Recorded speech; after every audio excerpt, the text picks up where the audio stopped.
Hi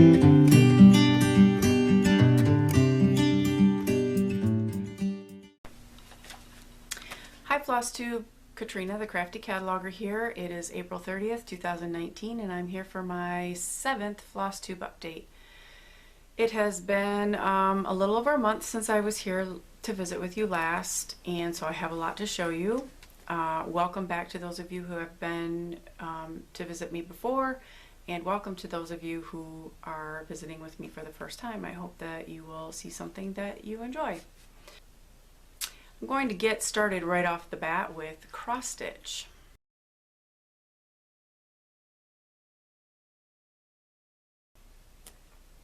As with a lot of people, the School of Magical Stitches and Literature has been doing a lot toward picking out what I'm going to work on each week, and so I'm going to try to go through my pieces and when I worked on them, for what reason and whatnot, so that you know, we can see why I did what I did.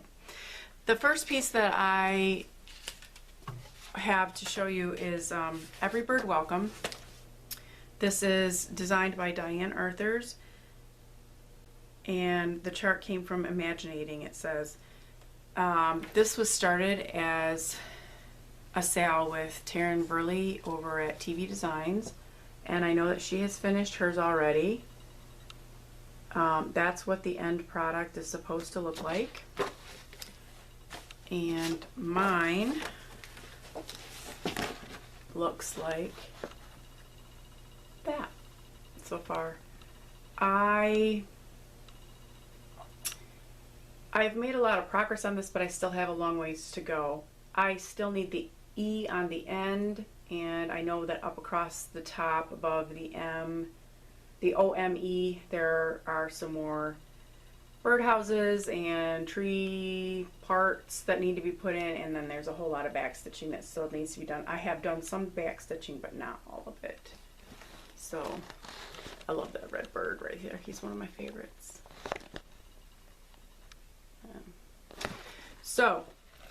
I worked on this piece several times. I worked on it in year 3, week 3. We were supposed to do 300 stitches in chocolate brown, which I think was the W over there. I did a lot, and across the bottom. I also worked on it again for year 3, week 3. We were to stitch on something with claws or talons, birds. And I stitched on it again in year 3, week 5 for something that makes me happy. And my reasoning was that hearing the birds and seeing the trees bloom makes me happy after a long, hard Michigan winter. So that was one thing that I've worked on recently. I worked on Glory of Autumn, and I don't have the piece. I didn't bring the chart out here for this one, so I can't show you the final product. This is a dimensions kit, and year 3, week 4 was the week we were in class, and we had to pick classes and make our pieces fit. And so I chose Glory of Autumn for Muggle Studies because this is a picture of probably a sawmill or something with a water wheel, and I worked on the building. I got myself down to where I could work on the building. I was getting a little tired of working on the trees and stuff up here, so that's what I did there. Then, oh, and I didn't bring this one out here, but there's a story behind that. I worked on Bears and Blocks, which I showed in my last video, for arithmancy. Blocks being geometry, so that's math related. The reason I didn't bring that one out is that one's been put back. That piece was started 19 years ago, intended to be a decoration for the nursery for our oldest child, and then he had the audacity to come 2 weeks early, and I wasn't done with it, so I had put it away, and I only pulled it out because I needed a piece from the 1990s or earlier for one of the School of Magical Stitches and Literature homework assignments. And then I did end up working on it again, but that seemed to be the whip that put me over the edge. I try to keep my cross stitch stuff, I try to keep all my crafting stuff very limited to certain spaces so that they're not taking over the entire house or the entire area. And that one, I couldn't fit it in the basket with all the rest. So I thought, okay, this is it. I can't have this one out because I have too many things going. So I put that one back away. Maybe someday, I mean, the hope is that someday I will get it out and finish it. And then when that child has children, which I'm happy if that's not for another 8 or 10 years, I'll finish it up then and give it to him for his child. For year 3, week 4, I worked on Mini Village Bookstore because, and I said it was for Care of Magical Creatures because, and you can't see it, this was one of the weeks where the item just had to be in the chart. It didn't have to be the thing you were actually stitching on. Down at the bottom, way at the bottom, on the sidewalk in front of the house, there is a dragon. And so that was why I picked this piece. And I was very disappointed that I seemed to run out of time last week and not be able to work on this, because this would have been perfect for Stitch on a Building. And I got to the end of the weekend and I just didn't have time. But I love the way the roof is really starting to shape up over here, and you can even see the little boy up on the little thing up there with his telescope looking at the stars. So I'm loving that. I feel like I haven't worked on either one of my Hades really hardly at all in the last 2 months. And I don't know why. I don't feel like I'm any busier, but obviously something has been keeping me from getting stuff done. The other piece that I've worked on quite a bit, let me try to get it so that you can see the whole thing, is Friends Through Thick and Thin. And I guess I should have taken this out of Q-Skate before I started, sorry. This one will look like that when all is said and done. This one over here. And this one has been kind of nice for School of Magical Stitches homework because there are some big chunks of color that, you know, when I need to knock out a whole bunch of stitches pretty quick, that makes it easier. So I am stitching this for my best friend. She does not know that I'm stitching this, but I've got the bottom pretty much done. I mean, there's some things in here that are missing, but this bottom border is done. And it's hard to see on camera, but up the side, there is yellow there, and in there, and then there are blank spots, and in the blank spots will be flowers. And I've got the top started, and I've made a lot of progress on this border. And that border, let me tell you, that border was kind of a headache. That border I used for my year 3 week 5 homework when we were dealing with the boggart and something scary. My argument for why this piece fit that was that living life without my best friend would be very scary. But then also, if that wasn't scary enough, stitching this border was. This border, this booklet, the charts are all in color. And in this case, that's actually, I would prefer black and white for this one, I think. That border is all made up of a lot of quarter stitches, which because it's a color chart, and of course they're trying to make the colors on the chart similar to what you're going to be stitching, it's kind of hard to differentiate. There are 2 different greens in that border, and on the chart you really have to look closely. what I ended up doing is studying the chart to the point where I could figure out the pattern that the border took, and then I just put the pattern away. And I did the border just by memory, you know, quarter stitch this way, 2 full stitches, quarter stitch this way, quarter stitch, quarter stitch. That was what I had to do. And then when I went to do the second part of the second color of the border, again, I had to study it, figure out what the pattern was, and just stitch it that way, because there was no way I was going to be able to read that pattern. It was making my head hurt. I guess I need to pause and find out why the dog is barking. I'm back. I have no idea what he was barking at. He's kind of strange like that. He barks at nothing. So that was kind of a rundown of what I did with Magical Stitches SMSNL. I did have 2 finishes this month. Actually, I think I showed this last month as a finish, but I fully finished it. Music and books. I'm pretty sure I showed this as a finish last month, but I fully finished it. This, what I did, it's not going as far as these as I thought it was going to. I bought this plaque thing. It didn't have these 4 pieces in it. Those are Velcro. I bought this plaque thing at Joann's. Came with the hanger on the back. It was plain, unfinished wood. I pulled some stain out. We seem to have just about every color around here from various projects over the years. And I stained it. And then I finished this. I just mounted it on foam core. I put a piece of black felt on the back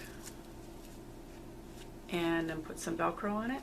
And then, you know, thinking I could pop it in here, but as I just noticed, it doesn't come in and out very easily. But then there's the finished product. My plan at this point is to take this, now that I've shown it here, and hang it in my cubicle at work. I could probably find a place here to hang it, and I would love to have it hanging here, but I'll take it to work for a while. So I fully finished that, and then I think I had also shown this before, Enjoy the Ride, that I stitched for a co-worker and friend of mine who is going to be retiring. She has set her retirement date for the end of May. I found this inexpensive black frame at our dollar store here in town, and I just framed it. I do want to put a little note on the back, just, you know, telling her how much I've liked working with her and whatnot, but I am pleased that this is done and can basically be wrapped at any point in time. Then I did start something new. The niece that's graduating, I did get the quilt finished, and it is at the Long Armors, and I'll talk about that in a little bit. But then I remembered that I had stitched something for her sister and made a pillow to go with her quilt, so I thought, oh, I better get on that. So I had this pattern. I have a pattern that it's basically a wedding sampler. It has all the letters in a monogram with the filigree and whatnot, and then it has another page of smaller letters that you put the name, you know, you would put their name here and the like wedding date. I put the 2 pieces together closer because all I'm going to do is put her first name in there, and so I have the J done, and so now I have to add the filigree and her name. I haven't figured out what color I'm going to do the filigree in. You cannot tell on camera, this fabric is hand-dyed fabric. It's a light blue with very light modeling, and I'm kind of irritated with myself because the tag at the store on the big piece did have it on there, but of course she didn't give me the tag. She cut off what I wanted, and then put the tag back on the other piece. And I kind of wish that I had taken a picture of that so that I would know, but I guess in the end it's really not that important. I believe it's 28 count. It's an even weave, I can tell you that. But anyway, always don't have what I need. So my plans for this next month, the month of May, to finish the J piece and get it fully finished into a pillow. Work on Mini Deer Creek, which I haven't touched in, it feels like forever. Would like to get Every Bird Welcome done. Seriously, can we get it done already? Continue to work on Friends Through Thick and Thin, and I will start a new piece. I have tentatively planned to start Eat, Sleep, Craft, Repeat, which I purchased from Etsy a couple of months ago for the last 2 months, and then it never seems to happen. Something else gets started, like the J. But I also know that I got some stuff in the mail today, and there might be something in there that I want to start more than Eat, Sleep, Craft, Repeat. So, I don't know. We'll see. Next up, though, we will talk about quilting.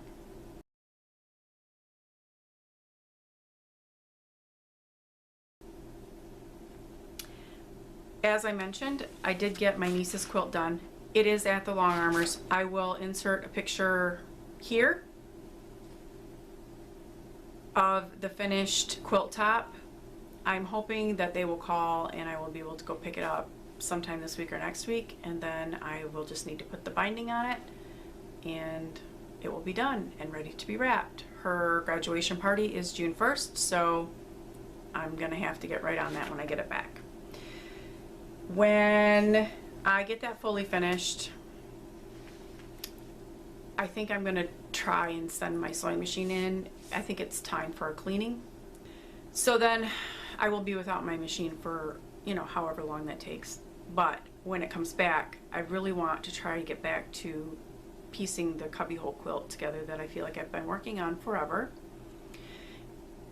And even if I just want to get it pieced. I don't even necessarily care if I get it quilted and finished soon. I just would like the top put together.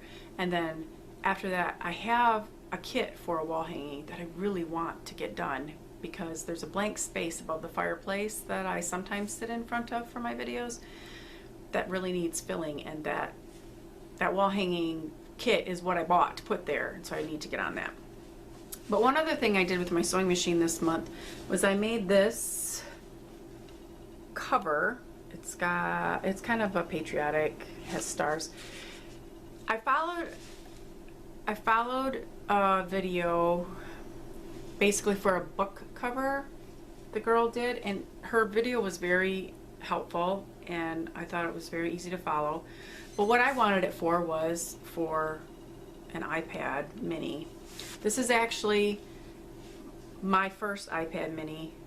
I had a full-blown regular size iPad very first, and then when I left the school, I mean, it was mine, I had purchased it, but I did use it at school actually all the time. I would use it for a while. I was teaching a computer class, and it was great because I would make the kids pull up their computer assignment, and I would walk around with my iPad, and I could get to my grading program from the iPad, and I could just grade their work right then. Otherwise, I'd have to log in to Google Drive and do all this other stuff. So I found that was very easy, and so I used my iPad a lot for school and personal use.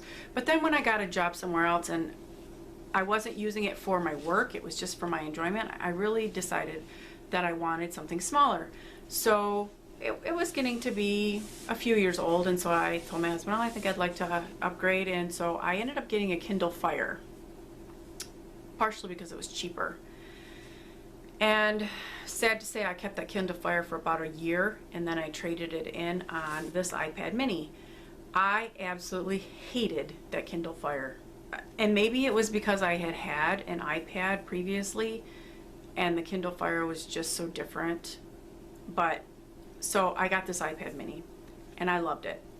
And then a couple years ago I got a new iPad mini for Christmas because, you know, they had 2 or 3 new, I think I had an iPad mini 1 and they were up to a 4, so it was time to upgrade, right? But I still have this iPad mini and it still works. It works just fine. And what I want to do with it is I want to set it up with basically two things on it. The Kindle app and the Easy PDF reader. My iPad mini that I use all day, every day, has a case on it that I like, but it's kind of difficult to get it in and out of the case. And on my stand that I use with my Hades, I have a piece that I bought that will hold my iPad like right in front of me. And so, but it has to be out of the case. So I'd like to be able to set this iPad up and use this iPad for my stitching. And my reason for wanting to add the Kindle to it is I usually try to have my stuff all packed up the night before for work. But if I'm reading a book on my iPad, then the iPad is not in my bag. It's probably on the headboard of our bed. And so I thought if I could have the Kindle app on this, then I could just read on this one and my other one could be in the bag ready to go for work. So I made this little cover just to protect it and keep it from getting dusty while it's laying around. I was quite pleased with how it turned out. I actually wouldn't mind making one for a book to carry in my bag. I can see where maybe that would be helpful to kind of protect the cover, but I don't have time right now, so that'll have to wait. Next up will be knitting.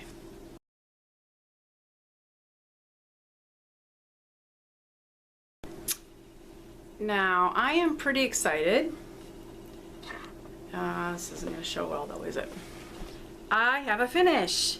I am so pleased. I finished my Paris and Berlin cowl, and it still needs to be blocked, but when I showed it to you last time, I was right here. And so in a month's time, I have done, oh my goodness, wow. I've done a lot because I finished it. I really love this.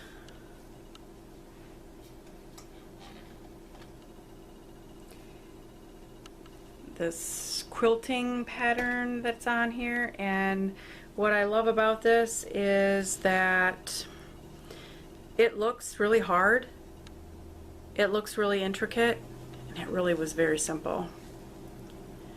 It definitely does need blocking. The edges are kind of wonky, they're just wavy and they're not supposed to be, but I'm very pleased with how this turned out, and I look forward to finding some clothing to wear it with, probably in the fall. But so I'm very pleased with that. I probably messed up my hair taking that off. And I actually think I would consider making another one because I actually really enjoyed knitting it. I had told you that I started a blanket. In fact, I showed you the yarn. It was blue variegated yarn. And I probably got about that much, maybe an inch or two done, and decided I really did not like that yarn. And after I got to looking at the label a little more closely, it turns out it was 100% acrylic, so I've learned my lesson. I do not like 100% acrylic yarn. It feels funny. It didn't, I don't know. So I had purchased originally 3 skeins of that. I had not touched 2 of them, so I took them back to the store. The third one, I ripped that blanket out and I rolled up what had been used and I put it in the Goodwill box. It was not the yarn for me. So when I was at Joann Fabric and Crafts taking back the yarn I did not care for, I purchased some new yarn.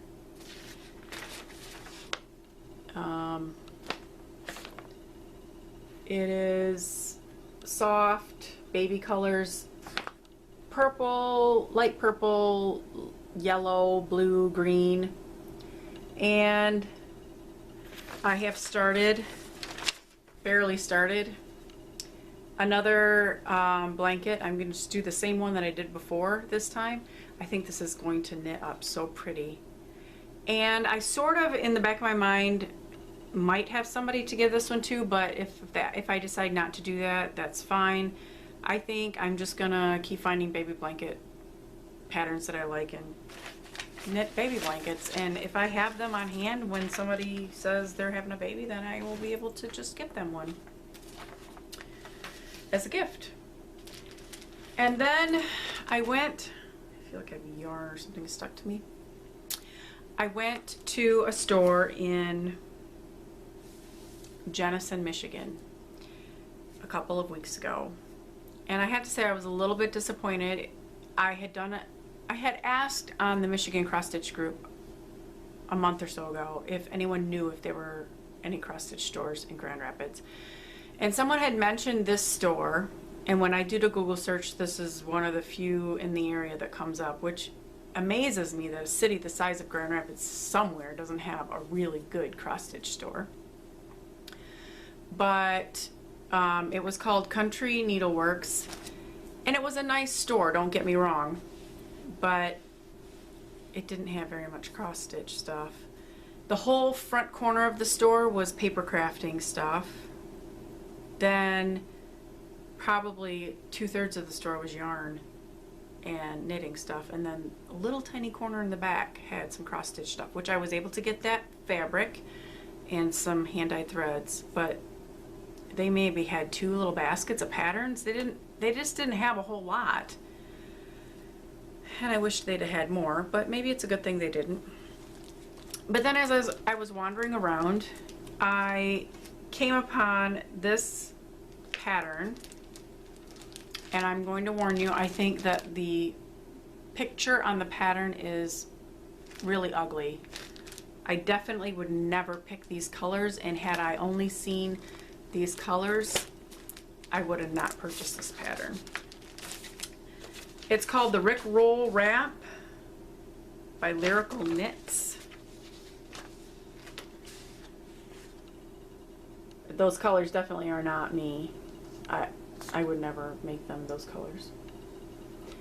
And this picture isn't, well, maybe that is the way it looked on the shop model. They had a shop model. The shop model is definitely what sold me on this pattern. Like, I walked by and went, oh, I have to have that.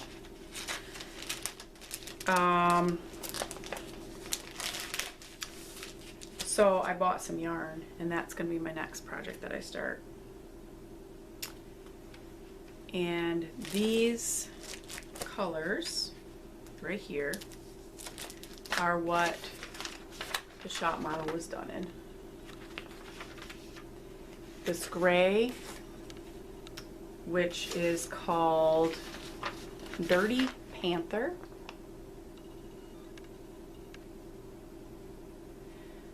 These are all Madeline Tosh yarns. This white with black and gray speckles in it is called Optic. And then this burgundy is called Tart. Red is my all-time favorite color. Blue and purple would be a close second. But you put red and gray or red and black together and red and black and white together, and I just think that really is a sharp look. And the shop model was just absolutely gorgeous. So I really hope that I can make it turn out like theirs did. This is probably going to be the most difficult thing. I know it's going to be the most difficult thing I've ever tackled. The pattern is several pages long, and the pattern is written with a small size and a medium size. I'm also a little nervous about that because the shop model was small and there was no way on God's green earth that would ever fit me. But the ladies at the store were looking at the pattern with me, and they said, well, the medium is like 6 inches bigger. That should be plenty big. I hope so, because if I knit this whole thing and it doesn't fit, I'm going to be really sad. But it's pretty intense. So I hope I can figure this out, because I really want to wear it. It was sharp. And the cool thing about it is, I showed you that picture, but there are other pictures, and she actually has a video on YouTube showing there are several different ways you can wear this wrap. And then here's the Fade My Rickroll on the back. That one I like better. But yeah, I hope that I can figure it out. That's gonna be my new start here when I can get life back under control, because lately it hasn't been very much under control. Easter weekend really seemed to mess me up for some reason, because even though I had 4 days off of work, 2 of those days we were not home. So I seem to have gotten extremely far behind on laundry, and I have not been able to catch up.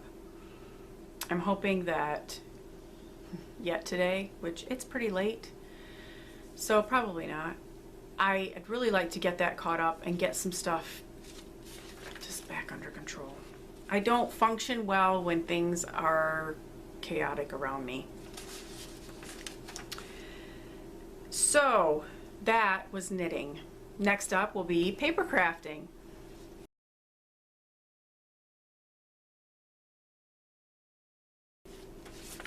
I don't have a whole lot to show on paper crafting today, but I did make a card. I actually made 3 of these in the last couple of weeks. Just says thinking of you. Pretty simple. I made them originally for the sweet little old lady who sits in front of us at church, and she had surgery, and so I made her a card to send her. And then Easter Sunday I found out that my aunt had fallen 2 days previous and broken her ankle, and she didn't make it to Easter dinner. My uncle came, but my aunt stayed home because she just wasn't feeling up to it. So I made another one and I sent her a card as well. I had hoped to get a few more cards made in the last couple of weeks, but again, like, life seems to be swirling out of control all of a sudden. And it's also that time of year. It's nice, so we're getting outside more. Some days, Michigan can't make up its mind if it's going to be spring or winter. There have been days you could walk around here in shorts, and then the next day you're back in your winter coat. So it'd be nice if it would make up its mind, because I really want to go camping. But we're also trying to get some yard work done when it is nice. And so when I'm doing yard work, I'm obviously not doing other things. And I'm also in the process of trying to do some work on our basement. We only have a partial basement under our house. And I have painted the floor a couple of previous times, and I've used porch and floor paint, but it's never really stuck, and like the floor was scratched up and looked really bad. And we had an old entertainment center down there that used to be in our bedroom. It was a very nice entertainment center. But about a year, maybe a year and a half ago, our dehumidifier stopped working, and dehumidifiers are kind of expensive. So I put off buying a replacement, and then at Christmas time, after all was said and done, I went to put the wrapping paper away, and I had been storing the wrapping paper in the cabinet in the bottom of this entertainment center, and when I opened up the doors, I found that this entertainment center was growing mold. So time for it to go. Our township does a dump day 2 times a year where you can take stuff that they won't take in the regular garbage, and dump day is actually next Saturday. So my husband and my youngest son took the entertainment center apart the other night, and it's out in the garage in pieces waiting to go to dump day. And we had gone and bought some nice sturdy metal shelves that can't grow mold, And I thought, while I'm doing that, I'm going to paint that floor. So I bought concrete garage paint, and I have about half of the floor painted, and we got the shelves up last night, and I started putting stuff on them. And now I need to move stuff from the other part of the basement into that part that's done and finish. But again, if I'm doing that, then I'm not doing something else. Vicious cycle. Next up, reading books.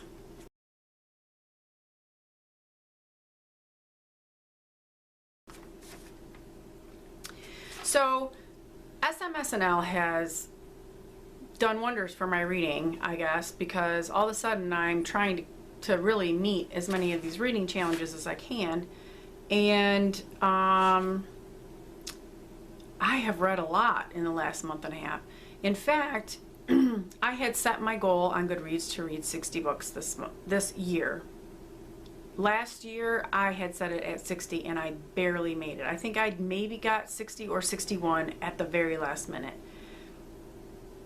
And I was very frustrated by that, because there was a time when I read well over 100 books in a year, and the last few years I just haven't been able to get to that point. But I set it for 60 again this year. I thought that's a little over one per week, because I figure if I'm doing an audiobook, that's almost one book every week and a half or so, and so then if I could keep up with a print book. Well, I'm happy to say that I am over halfway done. I think I've read 30 or 31. I am over halfway done with my Goodreads challenge for the year, and we're not even at the halfway point of the year. I have read I'm like 12 ahead of schedule according to Goodreads. So I read quite a bit, and I am going to put cover art up to show some of these.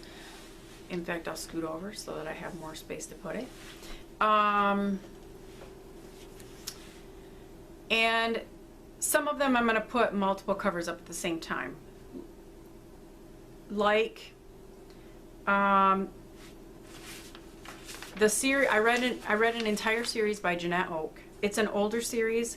It starts out with the book When Calls the Heart, which many people are familiar with, especially because it is also currently a television series on the Hallmark Channel, which I do watch and I do enjoy. But I had never read the books. And then my best friend lives in the Grand Rapids area, and she knows of several different theater production companies in the area, and she had noticed that one of them was doing the play When Calls the Heart.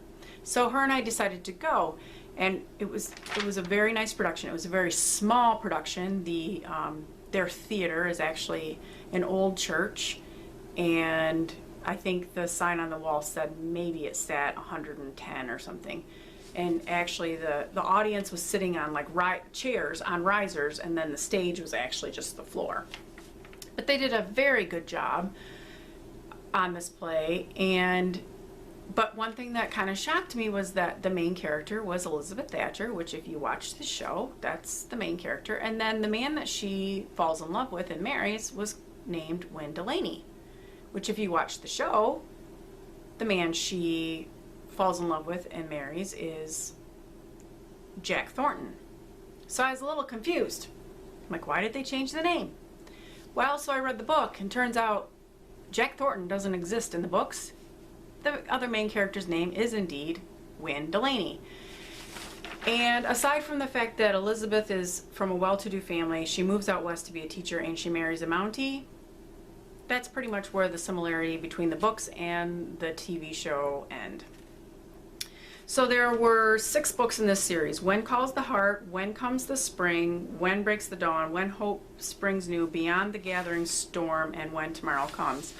The first 4 books were very much about Elizabeth and Wynn and their life as he's a Mountie out west in Western Canada. Then the series took a very odd turn. Book 5 all of a sudden was about their children. What's odd about that is that at the end of book 4, at the very, very end, like last chapter of book 4, they have this little boy who's like 12 all of a sudden come live with them. Like his family has abandoned him, and so they take him in. And then book 5 is jumping ahead like 20 years. and he's grown, and there's another girl who was never mentioned in any of the other books because she didn't exist. I'm not sure why the author didn't write it as a spin-off series, but anyway, the last 2 books were about the kids, and Elizabeth and Wynne were mentioned in passing, but the books themselves, the stories, were about the 2 children. The other thing that was kind of odd, I listened to this entire series on audio. The first 4 books were all narrated by the same person. Book 5 was narrated by a different person, and book 6 was narrated by yet a different person. And I actually found that a little disconcerting because, of course, in my head, these characters sounded like a certain thing, and all of a sudden they sounded different.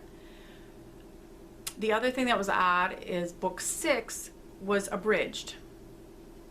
And I looked around at different sources. I was listening to it on Hoopla, but I looked at Libby/Overdrive, I looked at Audible, I looked at some different places to see if I could find it, and I could not find it anywhere as an unabridged audio. So it's like they didn't produce it as an unabridged audio, which I also found kind of strange. But anyway, I'll put all those up together, those 6 books. I enjoyed them. I did. They are, like I said, they're older. I think they're from the 80s. Then I read the first 2 books in a series by a new to me author. Her name was Susan Ann Mason. I'll put these 2 up at the same time also. The Highest of Hopes and The Best of Intentions. Actually, The Best of Intentions was book 1. The Highest of Hopes was book 2. They are from the Canadian Crossing or Canadian Crossings series. Both about young women who come to Canada from Europe. Good stories, and if I'm assuming there's going to be at least 1 more book in the series, I would definitely pick it up. I really enjoyed both of them. I liked The Best of Intentions better than The Highest of Hopes, but I liked them both. I read a nonfiction book, Natural Disaster. I Cover Them, I Am One, by Just. She is also from the state of Michigan. She's from the west side of the state, so I just thought it would be fun to read. It was an interesting book. She is kind of a natural disaster.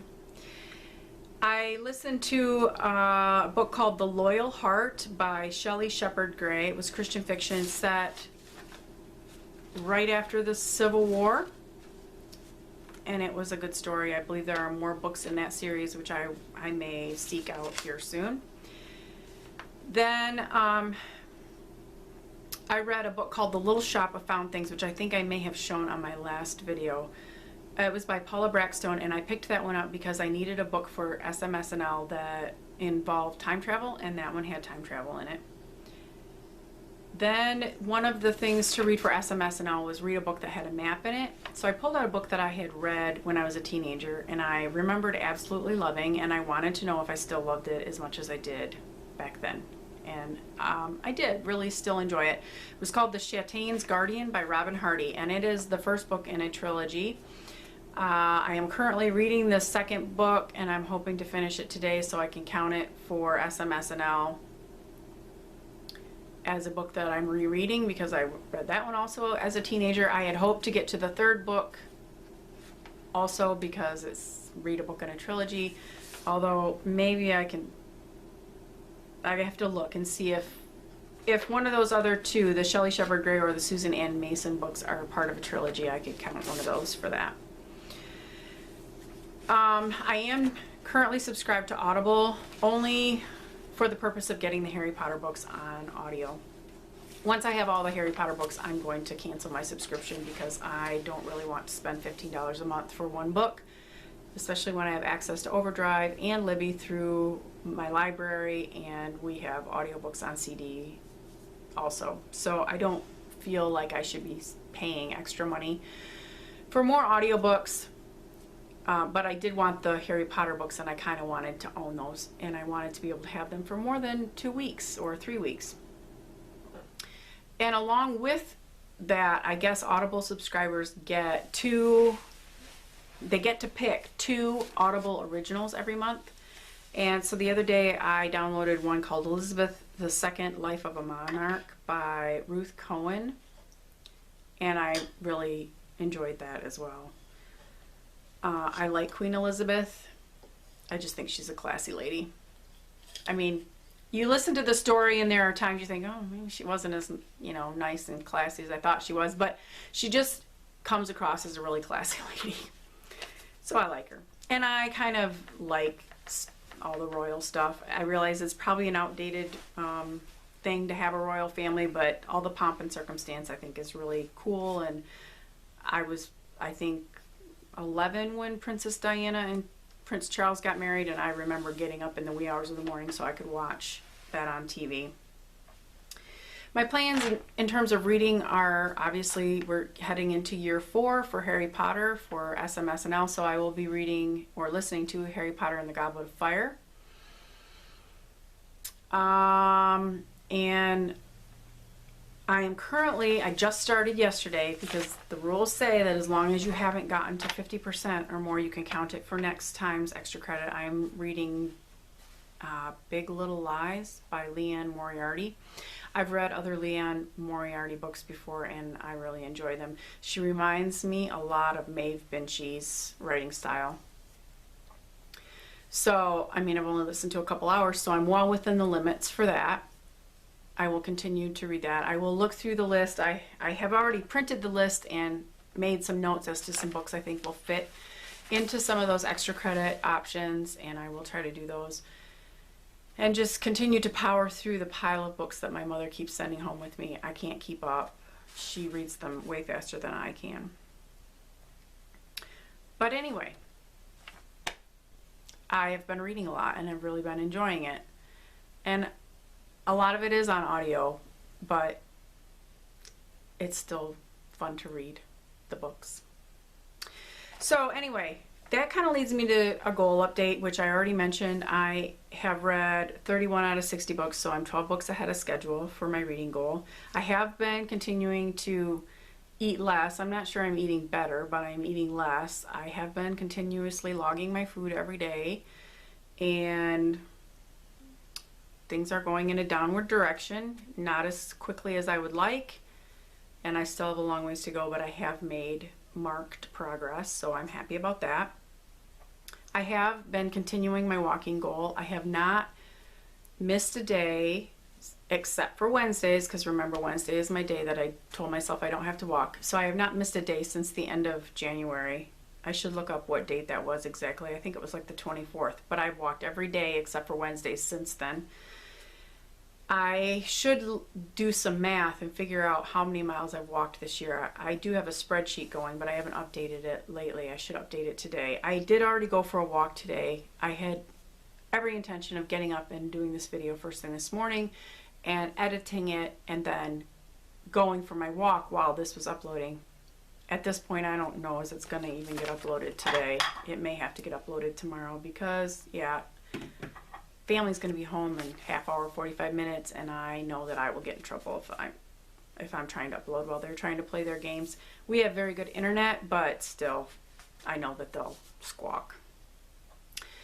I do know I did go for my walk this morning because the weather looks like it's going to rain this afternoon and this evening, and I try to avoid the treadmill if I can. So I can tell you that I have walked 87.72 miles this month, which exceeds last month when I only did 80.1, and I thought 80.1 was really good. And I'm pretty pleased that I beat last month by 7 miles, almost 8 miles, because there's one less day this month than there was last month. So that is really awesome. The nice weather has helped a lot. I think I've mentioned before that I do own a treadmill and I will use it, but about 2 miles on the treadmill and I'm ready to get off. It bores me. Even though I take my iPad down there and I watch Flosstube or I watch something on Netflix, I still find it extremely boring. And so a lot of times 2 miles is it. I can make myself do 3 if I really have to, but yeah, 2 miles is about my limit. So on days that I know I need to do more, if I know I won't be able to get outside, sometimes I'll go down and do 2 miles and then several hours later go back and do another 2 miles to get 4 if I need 4 that day.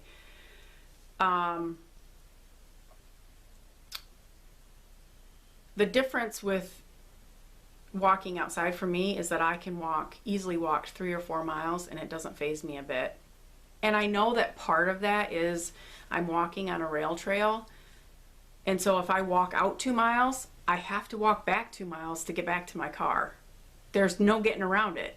So, and I just don't mind it. I put in my audiobook and I just walk and look at the trees and the fields and the occasional rabbit or squirrel or whatever squirrel, running around in front of me. And it's just a nice, pleasant time to be out in the fresh air. And so this warmer and nicer weather has sure been very welcome for me. So I'm thinking that if I can keep up this rate of walking as much, I will hopefully really exceed the 633 mile goal that I set for myself. Because I don't know, I'm kind of in like a goal breaking mood now. Like I'm ahead of schedule on stuff, and so I'm just wanting to do that. But of course, walking for an hour or more every night is also cutting into my stitching time quite a bit, and I think that's why I haven't been getting the homework done. But I just do what I can, and I'm still enjoying it. So anyway, I'm not sure when I'll be back. Who knows? I may have to take the whole entire summer off. I don't know. I guess it's going to depend on people's work schedules and when the house might be empty. Hopefully I won't have to take 3 months off. Hopefully I'll be able to slip in and share some stuff with you guys in the next 2 or 3 months. I do appreciate those of you who stop by and visit, and I hope that you're all enjoying some nice weather wherever you are. Oh, the other thing that I did and I wanted to tell you about, and I'll put a picture here. Flosstube Flat Stanley came to visit me, and I showed him around. And if you don't know who Flosstube Stanley is, go check out Hufflepuff Stitcher here on YouTube and Instagram. And there is a Flosstube Stanley hashtag on Instagram as well.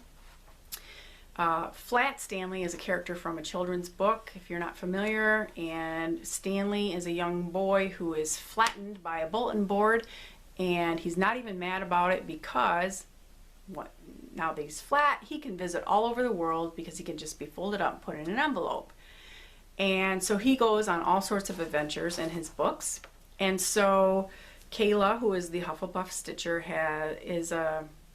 I think she's a tutor. She's a teacher of some sort in a learning center on the west side of Michigan, and she has created Flosstube Stanley, and hoping that he can travel around and visit different people and see different sites and send back pictures for her students so that they can see other parts of the world. And Flosstube Stanley came to visit me, and I will insert a picture of Flosstube Stanley, and I have mailed him off. He was headed to California, so that's kind of fun. If you're interested in hosting Flosstube Stanley, I know that Kayla would love to have people do that. You could probably contact her, again, Hufflepuff Stitcher, to get more information on where he is and how to maybe get in line to have him come visit you. But anyway, that's it for real. I'm off now. See if I can get this edited real quickly, and I'll probably end up having to upload it tomorrow morning. So have a great month of May. Those of you doing Mania, I wish you the best of luck. I'll be cheering you on from the sidelines because I'm not doing it. Anyway, have a good one. Bye.